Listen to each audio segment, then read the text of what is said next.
alihi wa sahbihi ajmain wa man tabi'ahum bi ihsanin ila yaumiddin, amma ba'd. Bapak-bapak dan ibu-ibu jamaah salat maghrib yang dirahmati Allah Subhanahu wa taala. Alhamdulillah, kita bersyukur kehadirat Allah atas limpahan karunia dan kenikmatan yang Allah Subhanahu wa taala masih terus karuniakan kepada kita, sehingga kita bisa hadir pada malam hari ini melaksanakan sholat maghrib secara berjamaah.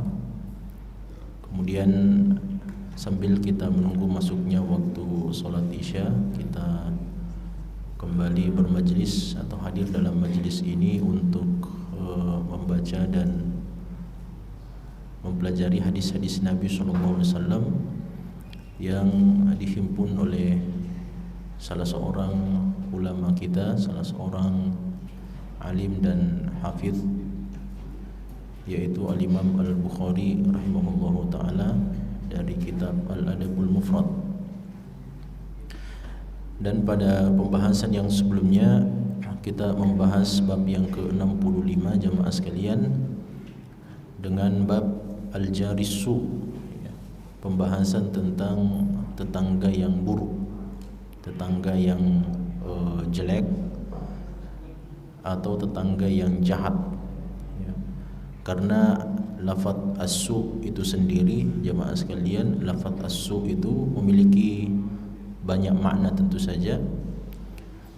Di antaranya as-su itu bermakna buruk tentu saja. Kemudian as-su juga itu bermakna jahat atau kejahatan, dan as-su itu juga bisa bermakna jelek, ya.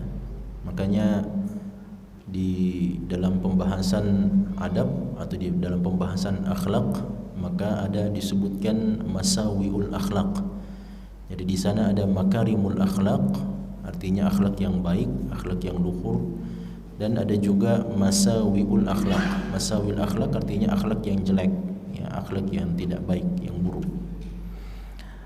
Nah, setelah sebelumnya, beberapa bab yang sebelumnya, Imam Bukhari rahimahullah ta'ala menjelaskan tentang hal-hal yang baik yang mesti difahami dan diketahui oleh seorang muslim tentang hidup bertetangga. Di antaranya adalah pembahasan tentang al-wasatu bil jar, wasiat tentang tetangga.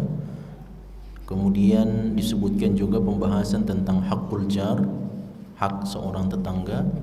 Kemudian kita juga pernah membahas tentang pembahasan yabda'u bil jar. Jadi kebaikan itu, kalau kita ingin berbuat baik kepada tetangga, maka, atau kalau kita ingin berbuat baik, maka hendaknya kita memulai dengan tetangga kita.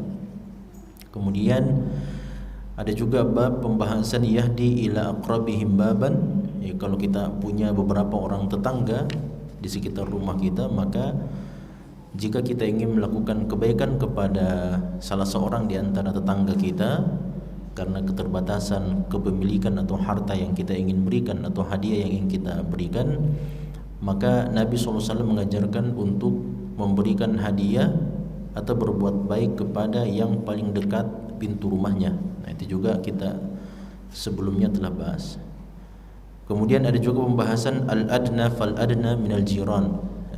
Hendaknya kita mengutamakan tetangga yang paling terdekat dari semua tetangga yang dekat. Nah, jadi ini kita memahami bahwa ternyata dalam pembagiannya para ulama kita membagi ada tetangga yang jauh dan ada juga tetangga yang dekat. Dan itu kan disebutkan dalam surat Al-Baqarah.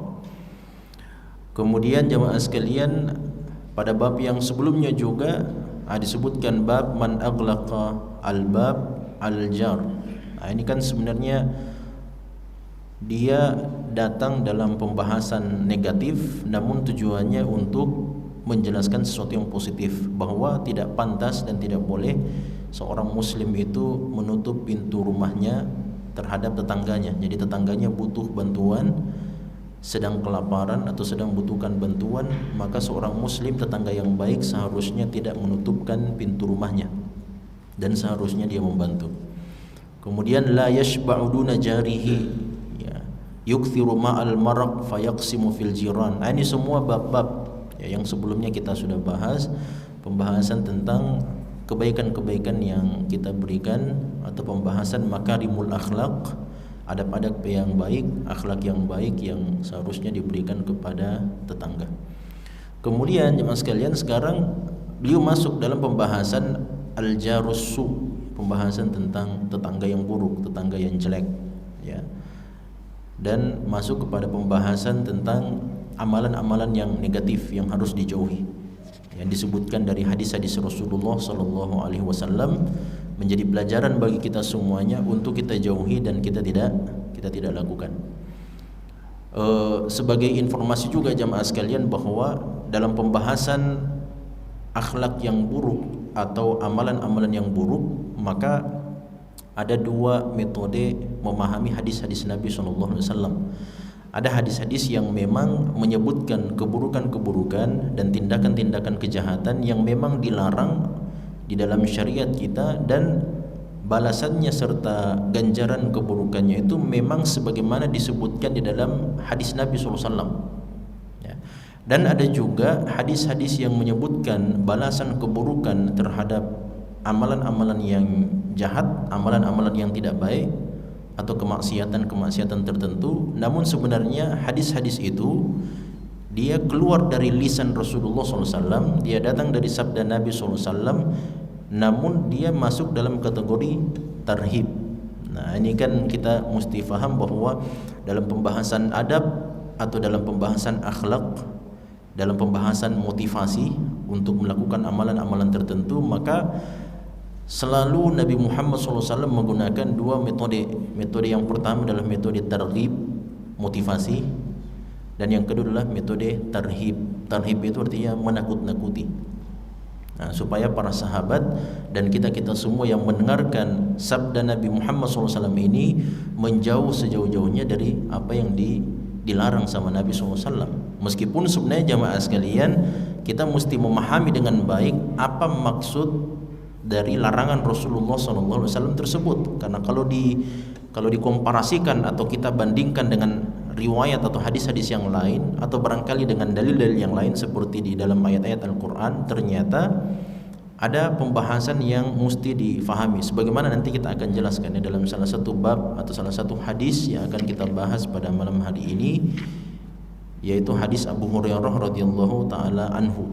Nah, ini kita mesti fahami jamaah sekalian dengan baik, bahwa terkadang hadis-hadis Nabi SAW disampaikan dan disabdakan oleh Nabi laisa ala zahirihi, jadi tidak secara zahirnya, karena mesti difahami dengan secara keseluruhan, bahwa ketika digabungkan dengan dalil-dalil yang lain, ayat-ayat Al-Quran dan hadis-hadis yang lain, ternyata Nabi SAW menginginkan metode yang kedua itu, metode tarhib, supaya para sahabat menjauh sejauh-jauhnya dan tidak berani mendekat kepada perbuatan dosa tersebut. Nah, kita bahas dulu satu hadis jamaah sekalian yang masih tersisa dari bab yang ke-65, bab yang sebelumnya, hadis yang singkat, di mana Rasulullah SAW mengatakan dari hadis Abu Musa al-Ash'ari radhiyallahu anhu, beliau mengatakan, qala Rasulullah SAW, la taqumu as-sa'atu hatta yaqtula ar-rajulu jarahu wa akhahu wa abahu. Nah, ini masih pembahasan al-jarussu, tetangga yang buruk, tetangga yang jelek yang tadi kita bahas. Setelah hadis yang pertama yang disebutkan oleh Imam Bukhari dari hadis Abu Hurairah radhiyallahu anhu, Abu Hurairah mengatakan, kana min du'ain Nabi SAW, di antara doanya Nabi SAW itu, beliau biasa berdoa, Allahumma inni a'udzu bika min jaris su fi daril muqam fa inna jarad dunya yatahawwal. Rasulullah SAW pernah berdoa, ya Allah, sesungguhnya saya berlindung kepadamu dari tetangga yang jahat, dari tetangga yang buruk, fi daril muqam, di dalam surga. Nah, ini kan kemarin kita sudah bahas ya, bahwa maksud Nabi SAW berlindung seperti ini, padahal kita tahu bahwa tidak akan mungkin ada tetangga yang buruk di dalam surga, karena semua yang masuk surga pasti akan baik tentu saja semuanya. Bahkan di dalam ayat Al-Quran Allah Subhanahu wa ta'ala mengatakan, wa naza'na, dan kami keluarkan, kami cabut segala sesuatu akhlak-akhlak yang buruk dari dalam hati mereka, dan mereka akan duduk-duduk di atas dipan-dipan secara berhadap-hadapan antara satu dengan yang lain. Nah, itu berarti bahwa tidak akan mungkin ada tetangga yang buruk, jamaah sekalian. Semuanya akan menjadi orang yang baik. Semuanya adalah mukmin, kamilul iman, sempurna keimanannya, dan semuanya adalah ikhwanan ala sururin mutaqabilin. Semuanya akan saling berduduk-duduk, semuanya di atas dipan-dipan, di atas kursi-kursi masing-masing, saling berhadap-hadapan dan saling bercerita tentang kebaikan-kebaikan di antara mereka. Jadi maksud Nabi dalam hadis ini bahwa Nabi ingin menekankan bahwasanya kalau seandainya Nabi Muhammad SAW saja ternyata beliau berlindung kepada Allah SWT dari tetangga yang buruk, padahal tetangga yang buruk itu tidak akan mungkin didapatkan di dalam surga, maka seharusnya tetangga yang buruk di dalam kehidupan dunia ini lebih utama lagi untuk kita berlindung darinya. Nah, sehingga Nabi SAW menutup hadis ini dengan mengatakan fa inna jarad dunya yatahawwal, karena sesungguhnya tetangga di dunia ini itu bisa berpindah-pindah. Ya, mungkin barangkali ada tetangga kita yang buruk, waliyadzubillah, atau barangkali kita yang buruk kepada tetangga kita, jamaah sekalian. Tapi tetangga itu dia bisa berpindah. Saya bisa pindah ke tempat yang lain, tetangga saya bisa pindah ke tempat yang lain. Tapi kalau di dalam surga tidak mungkin, ya, tidak mungkin pindah-pindah, jamaah sekalian, karena semuanya sudah ditetapkan oleh Allah Subhanahu wa taala. Nah, oleh karenanya ini hadis mengajarkan kepada kita bahayanya tetangga yang buruk, dan mudah-mudahan kita tidak termasuk dalam kategori yang Nabi Muhammad SAW berlindung darinya. Nah, artinya kitalah tetangga yang buruk itu. Ya, mudah-mudahan tidak seperti itu, jamaah sekalian, dan kita berupaya untuk menjadi al-jarus soleh, tetangga yang soleh. Kemudian hadis yang kedua yang tadi kita baca dari Abu Musa, Nabi mengatakan la taqumus saah, tidak akan tegak dan tidak akan terjadi hari kiamat hatta yaqtular rajulu jarahu wa akhahu wa abahu, sampai akan terjadi seseorang membunuh tetangganya sendiri, membunuh keluarganya sendiri atau saudaranya, dan membunuh ayahnya sendiri. Nah, ini mengingatkan kita dengan hadis sahih yang lainnya. Nabi mengatakan tidak akan terjadi hari kiamat hatta yakthural harj, sampai semakin banyak terjadi kejadian al-harj. Para sahabat bertanya, ya Rasulullah, wa mal harj? Harj itu apa ya Rasulullah? Ini coba bayangkan ya, saking tingginya itu bahasa Nabi SAW sampai sahabat tidak tahu apa itu al-harj. Padahal al-harj itu adalah bahasa Arab, jamaah sekalian. Tapi para sahabat sendiri tidak tahu apa itu al-harj. Nah, jelas ya. Ini Nabi Muhammad SAW dalam hadis yang lain Nabi mengatakan, saya adalah orang Quraisy dan saya adalah orang yang paling fasih dalam berbicara bahasa Arab. Nah, itulah alasannya, jamaah sekalian, kenapa Nabi Muhammad ketika beliau masih bayi dititipkan kepada siapa itu, Halimatus Sa'diyah, untuk dibawa ke kampung Bani Sa'ad. Nah, tujuannya apa, jamaah sekalian? Karena Mekah itu sudah bercampur di dalam, macam-macam sudah bahasa di dalam, sudah ada bahasa Arab, di dalamnya ada bahasa Persia, dalamnya ada bahasa Romawi dan sebagainya. Karena kan budak itu berdatangan, seperti Salman Al-Farisi. Salman Al-Farisi kan dari Persia. Salman Al-Farisi dari Persia datang ke Mekah. Kemudian ada Suhaib Abu Yahya, Suhaib bin Sinan Ar-Rumi. Ini juga budak, jamaah sekalian, orang Romawi. Dibawa dari Romawi, dibawa ke kota Mekah. Jadi bercampur itu bahasa di kota Mekah. Nah, sehingga orang-orang yang faham dengan pentingnya memahami dan menguasai bahasa Arab itu, maka mereka akan mengutus atau mengirim anaknya, dititipkan anaknya itu, jamaah sekalian, ke kampung-kampung di Badui, orang-orang Arab yang memang masih kental bahasanya. Di zaman Nabi SAW, bukan di zaman kita. Di zaman Nabi SAW, jadi percampuran bahasa itu sudah sangat luar biasa. Nah, makanya jamaah sekalian, Nabi mengatakan tidak akan tegak hari kiamat hatta yakthural harj, sampai terjadi begitu banyak al-harj. Sahabat bertanya, ya Rasul, wa mal harj? Apa itu al-harj? Kata Nabi SAW, al-qatlu, pembunuhan. Nah, itu jadi di antara tanda tegaknya hari kiamat, jamaah sekalian, itu pembunuhan semakin. Dan sekarang ini kan sudah kelihatan ini. Jadi termasuk dalam kategori tanda-tanda kiamat kecil. Ini bukan tanda kiamat besar, tapi ini tanda kiamat kecil, dan semakin hari semakin banyak. Ya. Bukan hanya sesama musuh. Kalau sesama musuh itu sudah terjadi sejak dahulu. Tapi sekarang ini di dalam satu keluarga, untuk memperebutkan harta warisan dari ibu dan bapak, saling bunuh anak-anak itu, jemaah sekalian. Waliyadzubillah. Nah, ini pentingnya juga kita mengajarkan anak-anak kita ilmu agama. Nah, ini pentingnya mengajarkan anak kita ilmu agama, termasuk masalah ilmu warisan. Jelas ya, ini sangat penting.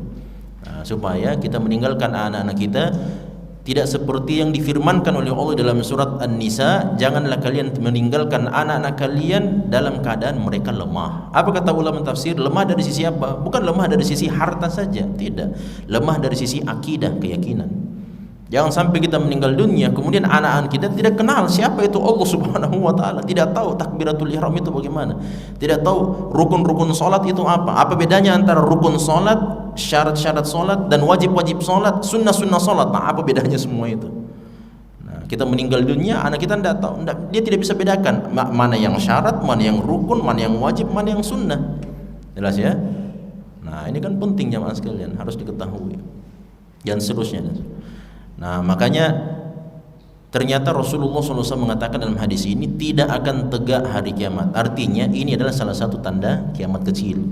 Nah, dan kiamat kecil itu jamaah sekalian bedanya antara kiamat kecil dengan kiamat besar. Kalau kiamat kecil itu terjadi salah satu di antara tandanya, bukan berarti besok-besok, bulan depan, tahun depan akan terjadi tanda-tanda kiamat kecil yang lainnya. Itu tidak selamanya dan tidak semestinya seperti itu. Ya mungkin barangkali nanti 20 tahun yang akan datang, 30 tahun yang akan datang baru muncul lagi salah satu di antara tanda kiamat kecil. Saya berikan contoh jamaah sekalian, seperti salah satu di antara tanda kiamat kecil adalah khurujun nar atau antakhrujan naru min ardil Hijaz. Itu disebutkan sama Nabi, tidak akan tegak hari kiamat sampai keluar api yang sangat dahsyat, yang sangat besar dari negeri Hijaz. Nah, kapan terjadinya itu jamaah sekalian? Ulama kita menyebutkan seperti Imam Nawawi rahimahullah di dalam kitab beliau Al-Minhaj Syarah Sahih Muslim, beliau mengatakan, dan ketika beliau menjelaskan hadis itu, karena itu diriwayatkan di dalam Sahih Muslim, maka Imam Nawawi mengatakan, dan sesungguhnya tanda kiamat kecil ini pertama kali dia terjadi sejak Nabi SAW menyabdakan hadis ini sampai datang masanya Imam Nawawi rahimahullah, itu nanti terjadi pada abad yang ke-7 Hijriah. Nah, sekitar tahun 600-an. Karena kan Imam Nawawi itu wafat pada tahun 600-an lebih. Beliau hidup di abad yang ke-7. Jelas ya? Beliau hidup di abad ke-7. Sedangkan Imam Nawawi mengatakan bahwa hadis ini jamaah sekalian, menurut pengakuan guru-guru saya, itu Imam Nawawi mengatakan menurut pengakuan guru-guru saya itu terjadi pada tahun 620-an sekian, di mana pada saat itu terjadi ledakan yang sangat dahsyat, keluarnya api yang sangat dahsyat di daerah kota Madinah. Dan sekarang kalau kita buka Google Earth, tahu Google Earth ya, aplikasi itu, kalau kita searching atau mencari Google Earth jamaah sekalian, cari di situ daerah Al-Harratu Al-Gharbiyah. Coba cari Al-Harratu Al-Gharbiyah atau Asy-Syarqiyah.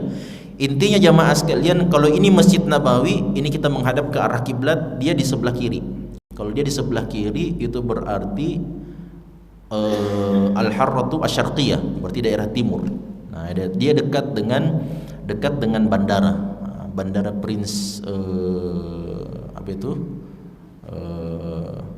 Bandara Madinah yang terbaru. Di sekitar situ jamaah sekalian, daerah Harrah Syarqiyah itu. Harrah Syarqiyah itu jamaah sekalian, setiap kali kita lewat di situ pulang balik ke kampus, ke bandara, pasti selalu disediakan pemadam kebakaran. Nah, karena ternyata sampai detik ini, sampai hari ini jamaah sekalian, daerah itu dia masih selalu mengeluarkan gas. Nah, makanya itu alasannya, kata para ulama kita, itu alasannya kenapa di masa Imam Nawawi terjadi itu jamaah sekalian, karena pertama kali dia mengeluarkan gas di masa sebelum hidupnya Imam Nawawi rahimahullah, atau ketika masih hidup Imam Nawawi rahimahullah. Dan sampai sekarang jamaah sekalian dia itu masih terus mengeluarkan gas. Kapan terbakar lagi maka segera dipadamkan. Nah, itu salah satu di antara. Tapi sampai sekarang jamaah sekalian tidak pernah lagi kejadiannya mengeluarkan api yang sangat dahsyat. Nah, bedanya dengan tanda kiamat besar. Tanda kiamat besar itu 10. Kalau sudah satu terjadi jamaah sekalian, maka ulama mengibaratkan dia seperti biji-biji tasbih, ketika dia terputus satu maka pasti akan ikut yang berikutnya. Jadi kalau sudah terjadi satu, maka akan datang tanda yang kedua, yang ketiga, yang keempat, sampai tanda yang ke-10, sampai tegak hari kiamat. Ternyata kata Nabi SAW, tanda-tanda kiamat kecil itu salah satu diantaranya adalah seseorang membunuh tetangganya sendiri. Waliyadzubillah. Padahal tetangga itu kata Nabi SAW di dalam hadis yang sahih yang sudah pernah kita pelajari, mazala Jibril yusini bil jar. Jibril senantiasa berwasiat kepada saya untuk memperhatikan hak-hak tetangga saya. Nah, ini ternyata kata Nabi SAW, datang nanti ada orang yang membunuh tetangganya sendiri. Waliyadzubillah. Dan itu kan sudah banyak buktinya, banyak kejadian jemaah sekalian. Nah, bukan hanya menyakiti tetangga, tapi sampai membunuh tetangga, menghilangkan nyawa. Padahal Allah SWT mengatakan dalam surat Al-Maidah, min ajli dzalika katabna 'alaihim anna man qatala nafsan bighairi nafsin aw fasadin fil ardi faka'annama qatala an-nasa jami'a. Membunuh satu nyawa sama seperti membunuh semua nyawa. Menghidupkan, menyelamatkan satu nyawa sama dengan menyelamatkan semua nyawa manusia. Nah, betapa pentingnya menjaga keselamatan umat manusia. Umat manusia jemaah sekalian, ini bukan muslim saja. Kita tidak membahas hanya tentang dalam lingkup Islam saja, tidak, karena kita sudah pernah membahas bahwa tetangga itu terbagi tiga kan. Ada tetangga yang memiliki 3 hak, ada tetangga yang memiliki 2 hak, dan ada tetangga yang memiliki 1 hak. Siapa itu tetangga yang memiliki 3 hak? Yang pertama, tetangga yang memiliki 3 hak kalau dia adalah keluarga kita dan dia muslim. Karena biasa kan ada keluarga kita tapi belum masuk Islam, barangkali kan ada yang seperti itu. Mungkin kitanya mu'allaf jemaah sekalian, keluarga kita masih belum masuk Islam. Nah, boleh saja seperti itu. Jadi dia adalah keluarga kita, baik itu keluarga jauh atau keluarga dekat. Kemudian yang kedua adalah, maka dia mendapatkan hak keluarga kita. Yang kedua dia adalah muslim, dan yang ketiga adalah dia adalah tetangga kita. Maka 3 haknya atas kita. Ada juga tetangga yang cuma 2 haknya. Apa itu? Dia adalah tetangga kita dan dia adalah keluarga kita, atau dia adalah seorang muslim. Nah, atau dia hanya memiliki 1 hak saja. Dia bukan keluarga kita, dia juga bukan orang Islam, tapi dia adalah tetangga kita. Nah, makanya jangan sekali pembahasan ini hatta yaqtular rajul jarahu, sampai seseorang membunuh tetangganya sendiri, tetangga secara umum. Baik itu dia memiliki 3 hak, atau dia memiliki 2 hak, atau hanya memiliki 1 hak. Nah, barangkali non muslim jamaah sekalian, ya tetap tidak boleh dibunuh, tidak boleh diganggu bahkan. Bahkan ketika tetangga Nabi SAW, orang Yahudi, seorang anak kecil lagi sakit, dimanfaatkan kesempatan sakitnya anak kecil itu, tetangga Nabi SAW dikunjungi oleh Nabi SAW. Nah, ini orang Yahudi jamaah sekalian. Bapaknya selalu ganggu Nabi SAW, tapi ketika anaknya sakit, maka dimanfaatkan sama Nabi SAW, berbuat baik kepada tetangganya dan dikunjungi, didakwahi di sisi kehadiran bapaknya sendiri. Ketika didakwahi jamaah sekalian, apa kata bapaknya? Ya bunayya, wahai putraku, wahai anakku, ati' Abul Qasim, taatilah Abul Qasim. Nah, karena selama ini dia mengganggu Nabi SAW, tapi ketika anaknya sakit, putranya sakit, Nabi SAW justru berbuat baik kepada anaknya sendiri. Nah, akhirnya dilihat bagaimana luhurnya sifat Nabi SAW, meskipun sering diganggu jamaah sekalian, tapi ketika anaknya sendiri sakit, maka dikunjungi oleh Nabi SAW dan diajak untuk memeluk agama Islam. Dia sebenarnya sudah tahu kebenaran agama Islam. Makanya ketika didakwahi oleh Nabi SAW, apa kata bapaknya? Ati' Abul Qasim, taatilah Abul Qasim. Itu adalah kunyah panggilannya Nabi Muhammad SAW. Taatilah Abul Qasim, masuk Islam. Setelah itu jamaah sekalian, apa kata Rasulullah? Dalam hadis itu dikatakan, ketika beliau keluar dari rumah Yahudi tersebut, Nabi berdoa kepada Allah, mengucapkan syukur kepada Allah SWT. Alhamdulillah, segala puji bagi Allah SWT yang telah menyelamatkan anak tersebut dari api neraka. Wah, itu kan luar biasa. Nah, tetangga Nabi SAW. Nah, hebatnya masalah hak tetangga ini jamaah sekalian, kata ulama kita, Nabi Muhammad SAW sampai menggandengkan dan menyandingkan perbuatan membunuh seorang tetangga itu dengan perbuatan membunuh siapa? Keluarga sendiri. Nah, padahal membunuh keluarga itu kan jauh lebih besar dosanya jamaah sekalian dibandingkan menyakiti tetangga kita atau membunuh tetangga kita. Jadi ini kaidahnya, ketika sesuatu ada 3 atau ada 2 hal yang disandingkan jamaah sekalian, salah satu di antara 2 hal itu adalah sesuatu yang mulia, maka yang digandengkan dengannya itu akan menjadi ikut mulia juga.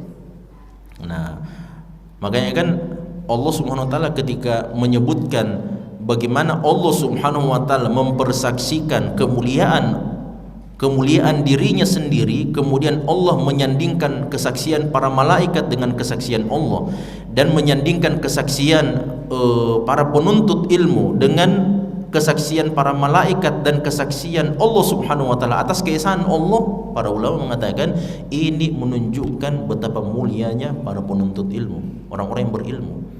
Nah, mengapa jamaah sekalian? Karena Allah menyandingkan kesaksian dirinya sendiri, kesaksian Allah Subhanahu wa taala atas kemuliaan dan keesaannya dengan disandingkan dengan kesaksian para malaikat dan kesaksian ahlul ilmi, orang-orang yang berilmu.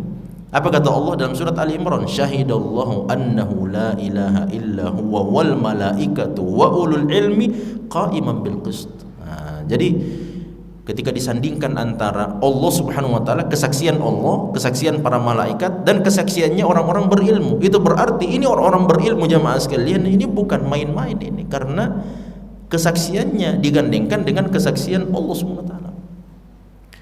Makanya dalam surat Ad-Duha jamaah sekalian, apa kata Allah Subhanahu wa taala? Wa rafa'na laka dzikrak. Kan begitu ya? Dalam salah satu ayat surat Ad-Duha kan, wa rafa'na laka dzikrak. Apa kata ulama kita jamaah sekalian? Bagaimana maksudnya itu? Apa maksudnya? Dan kami telah meninggikan penyebutan namamu hai Muhammad. Ini sayang tidak ada di sini kan? Tidak ada di sini. Biasa di masjid-masjid itu kan ada. Allah di sebelah sini, di sebelahnya lagi Muhammad.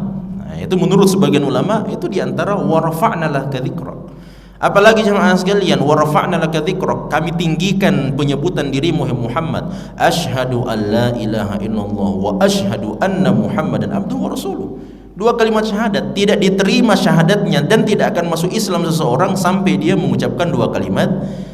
Saya cuma mengucapkan satu kalimat syahadat, masuk Islam tidak akan bisa masuk Islam jemaah sekalian sampai dia mengucapkan dua kalimat syahadat. Artinya Allah Subhanahu wa taala telah meninggikan nama Rasulullah sallallahu alaihi wasallam karena Islamnya seseorang, dan dia akan masuk ke dalam agama Islam dan bisa masuk ke dalam surga kalau mempersaksikan keesaan Allah dan mempersaksikan kenabian dan kerasulan Muhammad. Jelas ya? Allahu akbar, asyhadu an la ilaha. Ketika muazin mengumandangkan azan jamaah sekalian, apa yang dia kumandangkan? Wa asyhadu anna Muhammadan abduhu wa rasuluh, kan begitu. Nah, itu juga. Jadi muazin itu tidak hanya mengumandangkan karena ini azan, kita mengumandangkan azan untuk salat. Salat itu kan untuk Allah Subhanahu wa taala. Apa kata Allah dalam surat Thaha? Wa aqimis sholata li dzikri, dan dirikanlah ibadah salat untuk mengingat saya. Yang diingat siapa jemaah sekalian? Yang diingat adalah Allah Subhanahu wa taala. Tapi kenapa Allah memerintahkan kepada para muazin ketika dia mengumandangkan azan harus juga didatangkan dua kalimat syahadat, kesaksian kepada Nabi SAW? Apa kata ulama kita? Ini salah satu di antara bukti wa rafa'na laka dzikrak, dan kami tinggikan namamu. Ya, jelas ya. Nah, ini ketika digandengkan ini pembahasan ketika sesuatu digandengkan dengan sesuatu yang mulia, maka yang digandeng itu jamaah sekalian menjadi mulia juga. Nah, ternyata di sini apa kata Nabi? Hatta yaqtular rajulu jarahu. Tidak akan tegak hari kiamat, tidak akan terjadi hari kiamat sampai seseorang membunuh tetangganya sendiri. Apalagi kata Nabi, wa akhahu, dan dia membunuh kakaknya sendiri atau saudaranya sendiri. Apalagi wa abahu, dan membunuh bapaknya sendiri. Nah, itu berarti jemaah sekalian seakan-akan Nabi mengatakan, beliau seakan-akan mau bilang begini, kalau engkau membunuh tetanggamu itu sama saja kalau engkau membunuh bapakmu sendiri. Jelas ya? Padahal mencela bapaknya teman kita itu tidak boleh. Bayangkan, mencela teman bapak kita itu tidak boleh. Dan ini main-mainannya anak-anak kami dulu. Ini zaman saya jemaah sekalian. Dan tahu ini zaman apa namanya? Gen Z. Gen Z, apalagi Gen Alpha sekarang ini. Kita tidak tahu ini bagaimana. Tapi kan mainan kita dulu waktu masih kecil-kecil, waktu SD, SMP, itu kan selalu kalau di absen itu jamaah sekalian, misalnya disebutkan Rahmat Badani. Ini pasti sudah jadi bual-bualan ini. Kan begitu ya? Siapa lagi namanya bapaknya ini? Badani. Badani. Pasti bukan nama saya yang dipanggil, tapi nama bapak saya. Dan kita juga balas dia dengan memanggil nama bapaknya dia juga. Ini Ihsan Jamaluddin. Ini Pak Jamal ternyata. Jadi bukan nama Ihsan ini, tapi nama bapak ini. Itu kan kata Nabi SAW. Apa kata Rasulullah dalam hadis yang sahih? Janganlah kalian mencela bapak kalian sendiri. Sahabat bertanya, wahal yasubbur rajulu abahu? Ya Rasulullah, adakah orang yang mencela bapaknya sendiri? Tidak ada kayaknya. Jelas ya? Apa kata Nabi SAW? Naam, ada yang seperti itu. Bagaimana itu? Yasubbu akha yasubbu aba akhihi fayasubbu aba akhihi. Ya, jadi seseorang mencela bapaknya temannya sehingga temannya juga mencela bapaknya dia. Nah, itu kan mencela bapak sendiri jamaah sekalian. Karena bapak kita dicela oleh orang lain karena kita yang menyebabkan, karena kita yang mencela bapak sendiri. Bayangkan, mencela bapak sendiri dilarang dalam agama Islam, apalagi membunuh bapak sendiri. Waliyadzubillah. Jelas ya? Nah, dan ternyata membunuh tetangga, kata Rasulullah SAW, derajatnya atau keburukannya sama seperti membunuh kakak atau saudara sendiri dan membunuh bapak sendiri. Waliyadzubillah. Jamaah yang dirahmati Allah Subhanahu wa taala. Nah, sekarang dalam pembahasan bab yang berikutnya, bab la yu'dhi jarun jarahu. Tidak boleh seseorang tetangga menyakiti tetangganya sendiri. Nah, ini pembahasan yang jauh lebih spesifik lagi jamaah sekalian. Kalau pembahasan yang sebelumnya ini al-jarus su', pembahasan yang umum ini, ya, tetangga yang buruk, tetangga yang jelek, yang jahat dan seterusnya. Sekarang Imam Bukhari ingin membawa kita kepada hadis-hadis yang jauh lebih spesifik lagi, yang jauh lebih rinci lagi dalam pembahasan-pembahasannya. Diriwayatkan dari Abu Hurairah radhiyallahu anhu annahu yaqul, bahwasanya beliau mengatakan, qila lin nabiy sallallahu alaihi wasallam, dikatakan atau ditanyakan kepada Nabi Muhammad SAW. Ada salah seorang sahabat yang bertanya kepada Nabi, ya Rasulullah, wahai Rasulullah, inna fulanatan, sesungguhnya seorang wanita, ada seorang wanita, taqumul laila wa tasumun nahar, dia selalu mendirikan salat malam dan selalu berpuasa di siang hari. Ya, jadi ini kan ya jelas yang dimaksud adalah sholat sunnah, puasa sunnah, kan begitu ya. Bukan puasa wajib dan bukan juga sholat wajib, karena sholat wajib dan puasa wajib tentu tidak akan ditanyakan itu, ya, karena semuanya adalah kewajiban, dua-duanya adalah kewajiban. Namanya kewajiban jamaah sekalian, la syukra li wajib, jadi tidak ada kesyukuran kepada sesuatu yang diwajibkan sebenarnya. Nah, jadi kalau kita menunaikan kewajiban kita jamaah sekalian, misalnya saya sebagai seorang pegawai misalnya, ya, pegawai pemerintahan misalnya, di bidang apa? Di bidang humas misalnya. Kemudian ketika datang masyarakat yang mengadukan urusannya kepada saya memberikan pelayanan yang baik kepada mereka. Ketika mereka berterima kasih jamaah sekalian, sebenarnya saya tidak berhak mendapatkan terima kasih itu. Makanya tidak boleh yang namanya apa itu? Tip. Apa itu tip itu? Ya, gratifikasi kan, tidak boleh gratifikasi itu jamaah sekalian. Karena apa? Karena kita sedang menunaikan kewajiban. Kalau dia mendapatkan pelayanan yang baik, itu berarti kaidahnya la syukra li wajib, tidak boleh ada rasa syukur kepada sebuah kewajiban. Karena ini kewajiban saya digaji karena saya digaji untuk melakukan kewajiban ini. Nah, jadi ada tambahan. Biasanya kan lewat bawah amplop itu kan, atau lewat bawah map. Nah, jadi ini mapnya, ada sesuatu di bawah ini. Tapi sekarang sudah tidak lewat map lagi, lewat transfer. Nah, itu lewat kiris. Ya. Jadi barangkali begini ya, terpasang di baliknya sini barangkali. Wallahu alam. Nah, jadi jamaah sekalian, ini la syukra li wajib. Jadi tidak ada. Makanya yang dimaksud di sini dalam hadis ini adalah ada seorang wanita selalu sholat malam, sholat sunnah, dan selalu juga berpuasa sunnah. Jadi malamnya diisi dengan sholat malam dan siangnya diisi dengan puasa sunnah. Wah, luar biasa kan. Akhirnya wataf'al watasaddaq, dan dia selalu banyak melakukan amal soleh, baca Quran dan sebagainya, berzikir, berdoa dan seterusnya. Watasaddaq, dia juga banyak bersedekah. Coba bayangkan ya, problemnya karena apa? Karena dia banyak bersedekah. Nah, itu problemnya dalam hadis ini jamaah sekalian. Karena apa? Sedekah itu kan bukan amalan pribadi. Karena amalan itu ada yang manfaatnya lazim, ada manfaatnya muta'addi. Apa maknanya?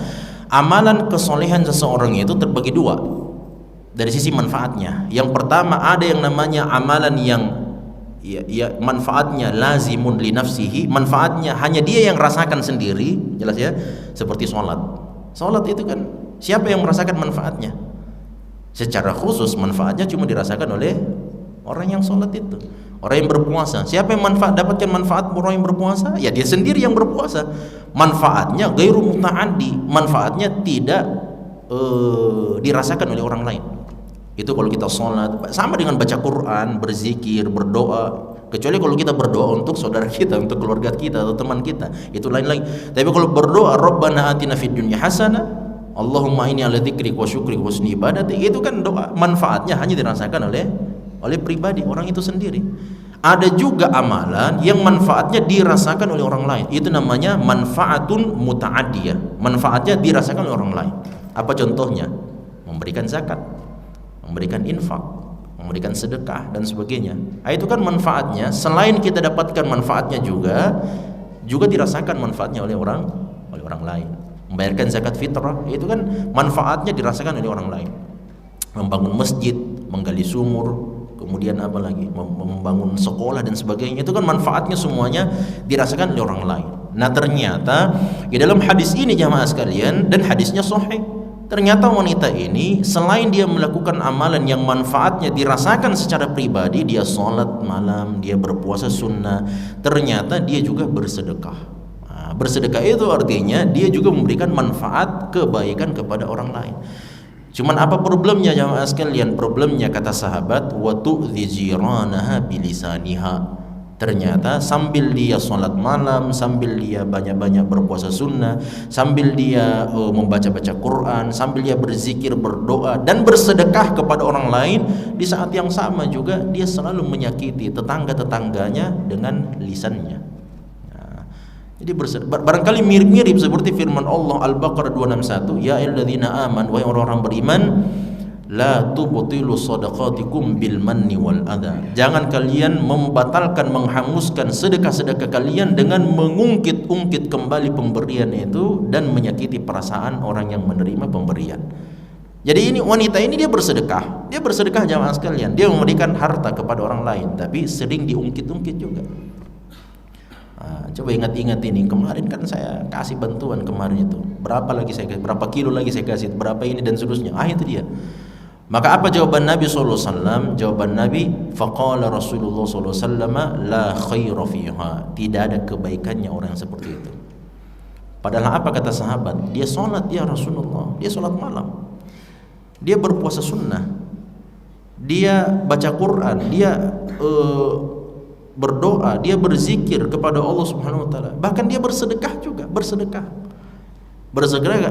artinya orang lain juga merasakan manfaat dari sedekahnya, tapi pada saat yang sama dia selalu ganggu tetangga-tetangganya dengan lisannya.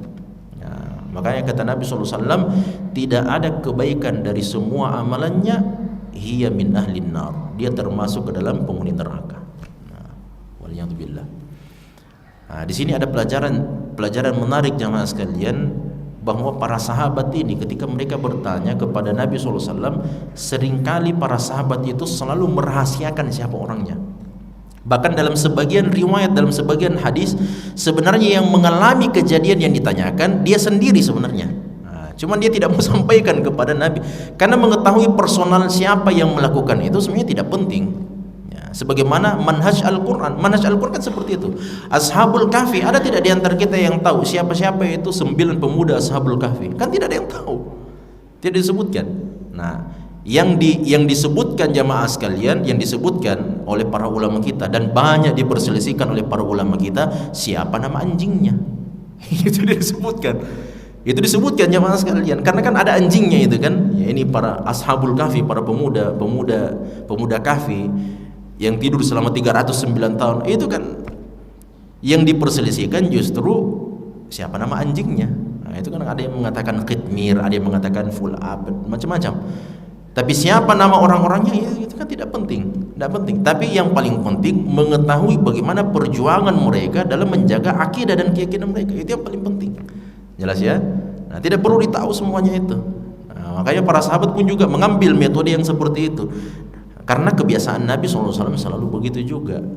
Ketika ada 3 orang sahabat Nabi SAW yang mengatakan, saya mau puasa terus. Ada yang mengatakan, saya mau sholat malam terus. Ada yang mengatakan, saya tidak mau menikah sepanjang hidup saya mau hidup membujang. Nabi langsung naik di atas mimbar dan beliau mengatakan, ma balu aqwamin yaquluna kadza wa kadza. Kenapa ada sebagian di antara kalian yang mengatakan begini. Nabi tidak sebutkan itu namanya. Karena tidak penting mengetahui nama-nama orang-orang tersebut, meskipun mereka adalah sahabat Nabi SAW.